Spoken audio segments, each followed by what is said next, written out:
بسم اللہ الرحمن الرحیم۔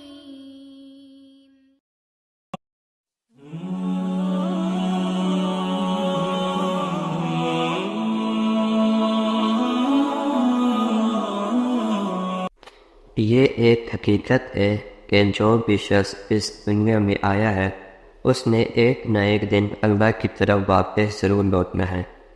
ہر ایک انسان جو اس دنیا میں موجود ہے اس کو موت کا مزہ ہر حال میں چکھنا ہے۔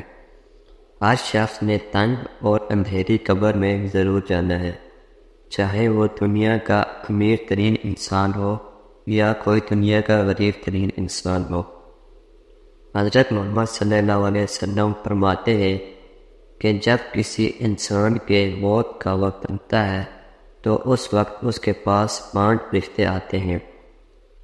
پہلا فرشتہ اس شخص کے پاس تب آتا ہے جب اس شخص کی روح حلق تک پہنچتی ہے، تو اس وقت فرشتہ انسان کو کہتا ہے کہ اے انسان، کہاں گیا تیرا طاقتور بدن؟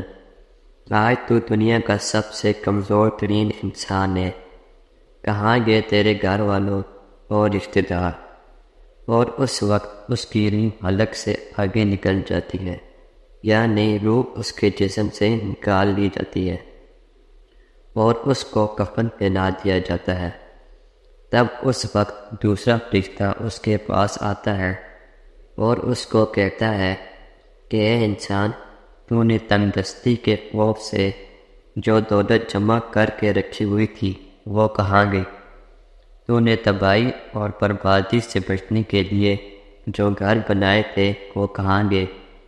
اس کے بعد جب اس شخص کا جنازہ اٹھایا جاتا ہے تو تیسرا فرشتہ اس کے پاس آتا ہے اور اس کو کہتا ہے کہ آج تم نے ایک ایسے لمبے سفر پر جانا ہے جس سے لمبا سفر تم نے آج تک نہیں کیا ہوگا۔ آج تم ایک ایسی قوم سے ملو گے جس سے آج سے پہلے تم کبھی نہیں ملے ہوگے۔ آج تمہیں ایک ایسے تنگ گھر میں داخل کیا جائے گا کہ آج سے پہلے تم ایسی تنگ جگہ پر کبھی نہیں گئے ہوگے۔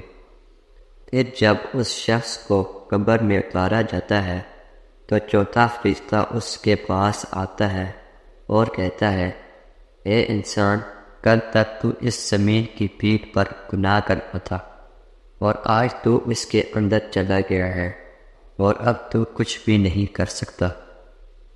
پھر جب قبر پر مٹی ڈال دی جاتی ہے اور اس کے عزیز و اقارب اس کو چھوڑ کر چلے جاتے ہیں تو 5واں فرشتہ اس کے پاس آتا ہے اور کہتا ہے کہ اے انسان، دیکھ تو آج کتنا محتاج ہے۔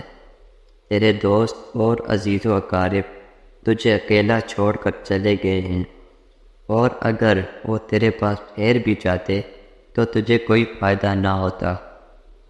آج یا تو تجھے جنت کے باغات کی طرف بھیجا جائے گا یا جہنم کی آگ میں ڈالا جائے گا۔ ہماری یہ زندگی بہت مختصر سی ہے، کسی کو اس بات کا علم نہیں ہے کہ کس وقت کس جگہ پر موت آ جائے۔ اس لیے ہم سب کو چاہیے کہ ہم نیک اعمال کرتے رہیں اور اپنے اللہ کو راضی کرنے کی کوشش کریں۔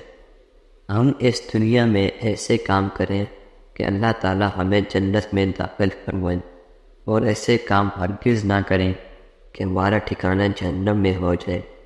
اللہ تعالی ہم سب کو عمل کرنے کی توفیق عطا فرمائے، آمین۔